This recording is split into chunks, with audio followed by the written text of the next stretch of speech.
আল্লাহকে জিজ্ঞেস করা উচিত ছিল যে আমি সুখে থাকতে চাই, কিন্তু প্রশ্ন তুলে দিলাম, চোখে তো দেখা যায় না। আর আমার কথা যেটা বুঝাইতেছি সত্য এটাই, বস্তু আসলে মানুষ সুখী হয় না। বস্তু আসলে যদি সুখী হইতো তাহলে দুনিয়ার সবচেয়ে বেশি যারা আত্মহত্যা করে এরা সেলিব্রিটি হয়। সেলিব্রিটি, দুনিয়ার সেলিব্রিটিরা সবচেয়ে বেশি আত্মহত্যার শিকার হয়। মানেন না? মানেন না? মনে হয় মানেন না। মানেন? অনেকে মানে না। চলেন আমার সাথে, আমি দেখায় দিই।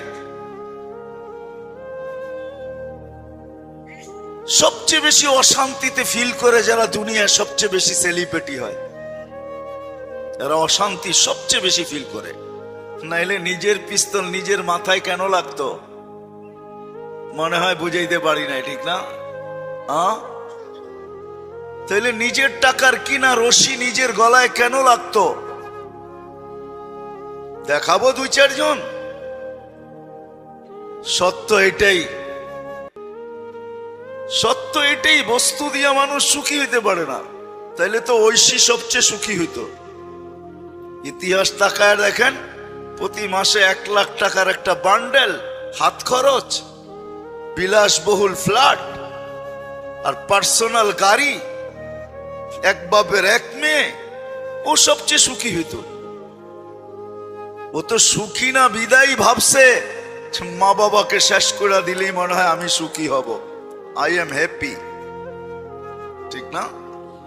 না না না না, বস্তু দিয়ে মানুষ সুখী হয় না। আমার কথা মাইনা নেন, এটাই সত্য। এটা যে তৈরি করছে তাকে জিজ্ঞাসা করতে হবে, আমি সুখী হইতে চাই কিভাবে হব, আমি হ্যাপি হইতে চাই কিভাবে হব, আমি সুখে থাকতে চাই কিভাবে থাকব। ওনাকে জিজ্ঞাসা করতে হবে যিনি এটাকে তৈরি করছেন, এই মেশিনের যিনি আবিষ্কারক, তাকে জিজ্ঞাসা করতে হবে। কিন্তু প্রশ্ন তুলে দিলাম, চোখে দেখা যায় না, ধ্যান ধারণায় আনা যায় না, বর্ণনা দিয়ে শেষ করা যায় না। আল্লাহ তো আল্লাহ, থাকেন কোথায় এটাও জানি না। ওলামা বলেন আরশের উপরে থাকে, আরশটা যে কোন জায়গায় এটাও তো জানি না। আবার ওলামারা কোরআন পড়া বলে পানির উপরে, এই পানিটা যে কোন জায়গায় এটাও তো জানি না। আল্লাহকে পাবো তো পাবো কি কইরা, আর জিজ্ঞাসা করবো তো জিজ্ঞাসা করবো কি কইরা? আল্লাহর তো বর্ণনা দিয়ে শেষ করা যায় না। আল্লাহ তো একটা গুণের মালিক না। দুনিয়া তো দেখি একটা পদের মালিক হয়ে ধরা ছোঁয়ার বাইরে চলে যায়। আল্লাহ তো একটা পদের মালিক না, দুনিয়ার পদগুলা তো সীমিত।